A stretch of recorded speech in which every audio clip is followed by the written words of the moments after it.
அந்த லாக்டவுன் டைம்ல வீட்டுக்குள்ளே இருக்கிறது போர் அடிச்சனால என்னுடைய குருநாதர் என்கிட்ட ஒரு பிளாக் எழுதுப்பா அப்படின்னாரு. அதை ஒரு காரணமா வச்சு நானும் பிளாக் எழுத ஸ்டார்ட் பண்ணேன். என் லைஃப் டைம்லயே இது வரைக்கும் நான் 3 பிளாக் தான் எழுதியிருக்கேன். அதுல 2 விஷயம் அதே மாதிரி நடந்திருக்கு. இந்த 3வது விஷயம் மட்டும் நடந்துடக்கூடாதுன்னு சொல்லிட்டு இன்னைக்கு வரைக்கும் நான் ப்ரே பண்ணிட்டு இருக்கேன். அது என்னது அப்படிங்கறத இந்த வீடியோல சொல்றேன், ஃபுல்லா பாருங்க. அப்போ நான் ஃபர்ஸ்ட் எழுதின பிளாக் என்ன அப்படின்னா, கோல்டு பிரைஸ் வந்து 7000 per கிராம் போகும் அப்படின்னு சொல்லியிருந்தேன். அப்போ நம்ம சொல்லும் போது கோல்டு பிரைஸ் 3850 இருந்து 4000 ரூபீஸ்ல தான் ட்ரேட் ஆகிட்டு இருந்துச்சு. அதுவும் இன்னைக்கு அச்சீவ் ஆயிருச்சு. செகண்ட் விஷயம், சில்வர் வந்து அப்போ வந்து 52 ரூபீஸ்ல இருந்துச்சு. 170 ரூபீஸ் டார்கெட் கொடுத்திருந்தோம். அந்த 170யும் கிராஸ் பண்ணி இப்ப மேலே ஏறிக்கிட்டு இருக்கு. இந்த 3வது விஷயம் இப்ப வரைக்கும் நான் நடக்கக்கூடாதுன்னு வேண்டிட்டு இருக்கக்கூடிய விஷயம் என்ன அப்படின்னா, 2020 crash is not a recession, it's a starting stage of depression சொல்லிட்டு ஒரு பிளாக் எழுதியிருந்தேன். அதுல நான் என்ன சொல்லியிருந்தேன் அப்படின்னா, ரிசிஷன் அப்படிங்கிறது எவ்ரி 8 to 10 years ஒன்ஸ் வரும். லாஸ்டா 2020ல வந்துச்சு, அதுக்கு முன்னாடி 2008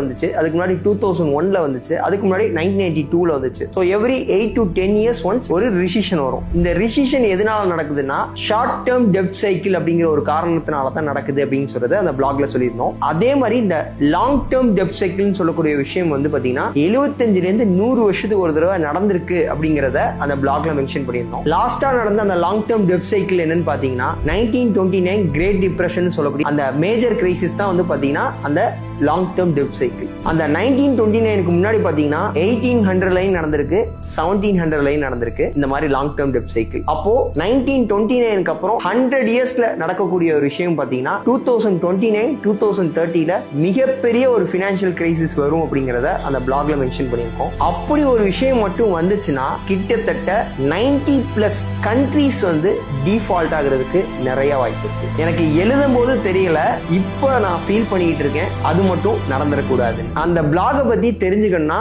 கீழே பிளாக்னு கமெண்ட் பண்ணுங்க, நான் உங்களுக்கு அனுப்பிச்சு வைக்கிறேன்.